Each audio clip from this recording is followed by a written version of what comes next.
Kita langsung ke hikmahnya Ibn Athaillah Sakandari. Qala al-musannif rahimahullah ta'ala nafa'ana Allah bihi wa bi ulumihi wa bi ulumi masyayikhihi fi darini amin ila an qala. Hikmah yang ke-63. Khaf, takutlah engkau min wujudi ihsanihi ilaika, dengan kebaikan Allah kepadamu. Suruh takut. Takutlah dengan segala karunia kebaikan-kebaikan yang Allah berikan kepadamu, dengan wadawami isaatika ma'ahu, sementara kamu masih maksiat terus. Ayyakuna dzalika istidrajan lak. Awas, jangan-jangan itu adalah istidraj. Istidraj itu adalah kelihatannya karunia, tapi sesungguhnya itu adalah siksa. Kelihatannya adalah nikmat, tapi sesungguhnya adalah bencana. Bencana dalam bentuk nikmat. Seolah-olah nikmat diberikan kepada seorang hamba, sebetulnya itu bencana. Bahkan muqaddimah bencana. Ada orang diberi Allah kekayaan, orang berkata ini nikmat. Bukan, ternyata kekayaan ini Allah jadikan untuk dia karena Allah ingin masukkan dia ke neraka yang paling dalam. Maka dia kaya seolah mendapatkan nikmat, tapi dia tidak bersyukur, tidak menggunakan hartanya untuk kebaikan. Maka karena kaya dia bermaksiat semakin banyak, segala kejahatan dilakukan, maka itu akan menjadi untuk dilempar dia ke neraka yang lebih dalam lagi. Kelihatannya bentuknya nikmat, tapi ternyata adalah hukuman, ternyata musibah. Namanya istidraj. Sanastadrijuhum min haitsu la ya'lamun. Allah itu akan memberikan istidraj tanpa disadari. Seorang hamba akan istidraj. Jadi gini, bab sebelumnya kita diajak merenung tentang syukur kalau tidak salah kemarin ya, Ibn Athaillah ya. Syukur, ketahuilah bahwasanya dikatakan bahwasanya man lam yashkurin ni'mata faqad ta'arada li zawaliha. Barang siapa yang tidak mensyukuri nikmat Allah, maka nikmat itu akan segera hilang, akan hilang. Mungkin Anda berkata setelah itu, selalu disambung dengan hikmah ini. Mungkin orang berkata, syukurnya gimana sih? Ya sedekah, bayar zakat. Apa? Saya tidak zakat dan sedekah tetap kaya. Mungkin ada yang ngomong gitu. Buktinya ini lancar terus. Saya tidak sedekah, saya tidak bayar zakat. Katanya kalau mensyukuri gak boleh maksiat. Saya maksiat tetap saja lancar tuh, bisnis saya nambah, toko saya nambah. Nah, ini jawaban untuk orang seperti itu. Awas. Nabi pernah menyebutkan dalam satu hadis, atau kama qala Rasul, idza ra'aita 'abdan. Kalau engkau melihat seorang hamba, atau kama qala Rasul, a'tahu Allahu ni'matan, Allah memberikan kepadanya nikmat, wa huwa muqimun fil maksiati, sementara ia di dalam kemaksiatan, fa'lam annahu istidraj, maka ketahuilah itu adalah istidraj. Ketahuilah kalau ada seorang hamba diberi oleh kenikmatan sementara dia itu maksiat, diberi kebaikan tapi dia masih maksiat terus, maka ketahuilah itu adalah bukan nikmat yang sesungguhnya. Sebetulnya itu adalah istidraj atau hukuman Allah yang dalam bentuk nikmat, seolah-olah dalam kelihatan nikmat tapi hukuman. Atau istidraj itu adalah sesuatu, tadi kan jelas, sesuatu yang kelihatannya baik sesungguhnya tidak baik baginya, karena Allah ingin masukkan dia ke neraka. Nah sekarang kita perlu koreksi diri kita. Mungkin pernah terlintas di benak kita, iya saya maksiat juga tetap jalan, rezeki banyak. Ada sebelah nggak sholat lancar kaya raya, nggak sholat, saya sholat terus pelarat. Nah mulai iman kita keropos. Yang tidak sholat lalu diberi kekayaan, yang tidak zakat kekayaan tetap lancar, karena dia tidak disayang oleh Allah. Karena dia tidak disayang oleh Allah, karena apa? Dia ditempatkan di neraka yang paling dalam, akan diberatkan di dunia dengan dosa-dosa dengan hartanya. Maka harta itu tersebut bukan nikmat yang sesungguhnya, akan tapi justru dengan harta itulah dia akan masuk neraka yang paling dalam. Maka sekarang kita perlu koreksi diri. Kalau kita masih diberi nikmat oleh Allah sementara kita maksiat, awas, itu adalah istidraj, bukan nikmat yang sesungguhnya. Kita harus waspada, bukan nikmat yang sesungguhnya. Kita maksiat kok. Maka tidak ada karunia Allah yang sesungguhnya dibarengi dengan kemaksiatan, tidak ada selamanya. Kemaksiatan tidak akan menghadirkan yang namanya karunia. Karunia Allah nggak ada. Semua kemaksiatan menjadikan musibah. Maka kalau ada orang kok dia bergelimang di dalam kemaksiatan kok mendapatkan karunia dari Allah, langsung pastikan itu istidraj, itu bukan karunia yang sesungguhnya. Koreksi diri kita semuanya, jangan sampai kita tergolong orang seperti itu. Saya itu berbisnis, cara bisnis saya itu ngaco, saya tidak dengar omongan ustaz tapi tetap belajar. Kita lihat istidraj, itu bandul beratmu untuk masuk nerakamu yang paling dalam. Dan itu fitnah. Fitnah dan istidraj. Hartamu adalah fitnah, semua yang Allah berikan kepadamu adalah fitnah. Disebutkan bahwasanya jika karunia yang Allah berikan kepadamu ternyata menjadi sebab dirimu jauh dari Allah, itulah fitnah, bukan karunia. Dulu belum punya motor, rajin ngaji pakai sepeda engkol. Dengar-dengar sudah beli sepeda motor, nggak pernah kelihatan lagi. Maka sepeda motor itu musibah bagi dia. Dulu waktu perawan ngaji kelihatan terus, setelah menikah nggak kelihatan lagi. Wah, suamimu fitnah bagimu.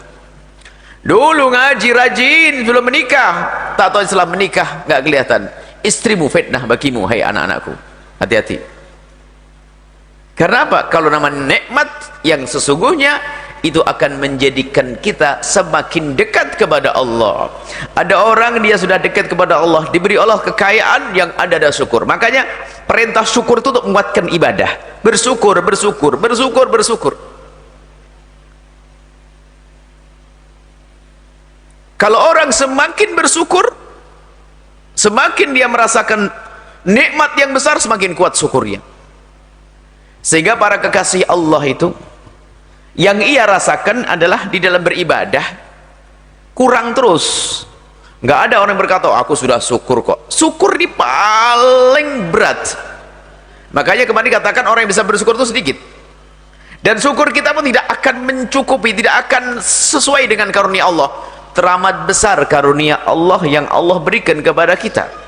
Amat banyak nikmat Allah. Ada nikmat yang kita minta, ada nikmat yang kita tidak minta, ada nikmat yang kita sadari, ada nikmat yang kita tidak sadari, ada nikmat yang kita ketahui, dan alangkah banyaknya nikmat yang tidak kita ketahui. Kita tidak mengetahui ternyata nikmat, banyak nikmat, subhanallah. Nah ini kita nikmat Allah. Bahkan subhanaka la nusi thana'an 'alaika anta kama athnayta 'ala nafsik. Kita tidak akan menyanjung Allah karena karunia-Nya seperti Allah menyanjung dirinya. Nggak ada habis. Kita tidak akan mampu bersyukur. Kalau kita ingin menghitung nikmat Allah, la tuhsuha, kau tidak akan mampu menghitungnya. Dan kalau kita ingin mensyukuri nikmat Allah, nggak akan mampu kita mensyukuri secara sesungguhnya. Di saat seorang hamba bisa bersyukur atas karunia yang Allah berikan kepadanya, maka ketahuilah rasa syukur dan kemampuan bersyukur itu pun ternyata nikmat baru lagi dari Allah yang harus disyukuri. Kapan berakhir? Allah menjadikan kita bersyukur, maka itu nikmat dari Allah lagi. Di saat kita ingin mensyukuri nikmat, ternyata dengan syukur yang kita hadirkan itu pun nikmat dari Allah. Dan nikmat itu pun perlu disyukuri lagi, nggak ada habisnya. Teramat besar karunia dari Allah Subhanahu wa ta'ala. Maka dari itu, ayo kita semua merenungi. Karunia apa? Ini kembali kepada hikmah yang pertama. Karunia apa yang Allah berikan kepada kita? Harta, keluarga, anak, istri, suami, kendaraan, pangkat, apa saja. Ayo kita syukuri. Kalau tidak kita syukuri, akan menjadikan nikmat itu hilang. Kalau ternyata tidak hilang, istidraj bagimu. Nggak enak semuanya. Jadi syukur harus. Mau tidak mau. Syukur. Baginda Nabi syukurnya gimana? Menggunakan sesuatu yang Allah berikan kepadanya untuk yang Allah ridhai. Syukur semakin kuat ibadahnya.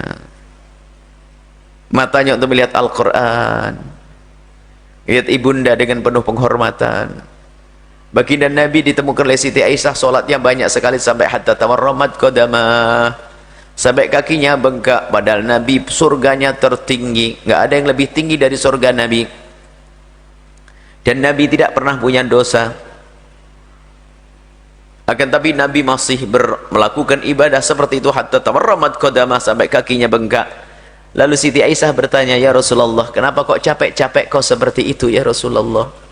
Bukankah Allah telah mengampuni dosamu yang lalu dan akan datang? Maksudnya kau tidak berdosa dan kau maksum ya Rasulullah, tapi kenapa kau ibadah seperti itu? Beliau menjawab dengan sederhana, afala akunu abdan syakura, apakah enggak boleh kalau aku mensyukuri nikmat Allah? Mensyukuri nikmat Allah. Di saat karunia itu ada, kok kita kurang dekat kepada Allah, maka ketahuilah itu namanya istidraj, dan itu lebih serem lagi. Allah akan menistidraj, jadi terlena. Dan ujian yang paling berat itu ternyata bukan ujian di saat diberi kekurangan oleh Allah. Jika ada orang sakit, begitu mudahnya ia mengadu Allah. Nyungsep bisnisnya, begitu mudahnya datang kepada seorang kiai, minta doa agar kembali bisnisnya untuk menjadi baik. Mengadu kepada Allah di tengah malam karena dia adalah nyungsep, dia pailit. Akan tapi di saat diberi Allah karunia, lihat, kaya, harta melimpah, lupa. Padahal kekayaan adalah ujian juga. Maka ujian yang paling berat adalah ujian yang dalam bentuk itu, bukan ujian yang seperti musibah, ujian dalam bentuk nikmat. Ujian dalam bentuk itu nikmat, itu ujian yang sesungguhnya. Sayyidina Umar bin Khattab pernah, di saat beliau bisa menaklukkan negeri-negeri itu, langsung teringat Rasulullah, dan beliau berkata, waktu Rasulullah dan khalifah Abu Bakar, negeri-negeri itu belum ditaklukkan. Artinya secara zahir, apa yang telah aku taklukkan lebih gede daripada yang ditaklukkan oleh Sayyidina Rasul dan Sayyidina Bakar.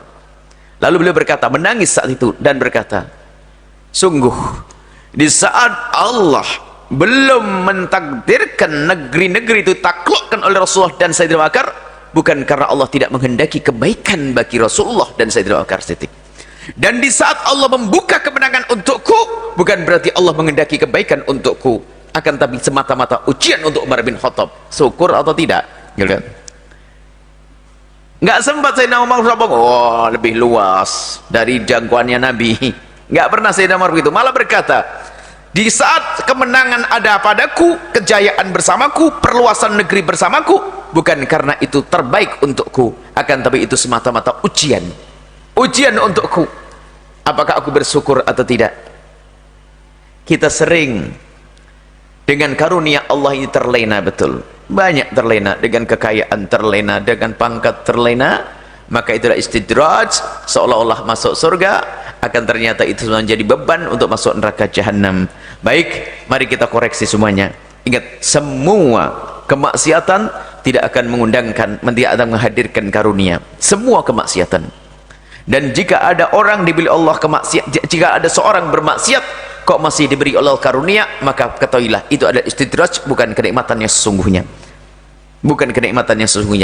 Akhirnya musibah besar bagi seorang hamba tersebut. Dan semoga Allah menjadikan kita hamba yang senantiasa bisa mensyukuri nikmat-nikmat Allah, dan semoga nikmat yang Allah berikan kepada kita benar-benar nikmat, bukan sebuah istidraj, akan tapi muqaddimah nikmat yang Allah berikan kepada kita di dunia sebagai muqaddimah keindahan nanti di akhirat. Harta yang Allah berikan kepada kita, semoga itu adalah muqaddimah kita bakal dikayakan nanti di akhirat. Keluarga kita juga muqaddimah kebersamaan nanti akhirat. Pasangan kita, semoga itu adalah muqaddimah ya kebersamaan kita nanti di akhirat, bukan musibah untuk kita.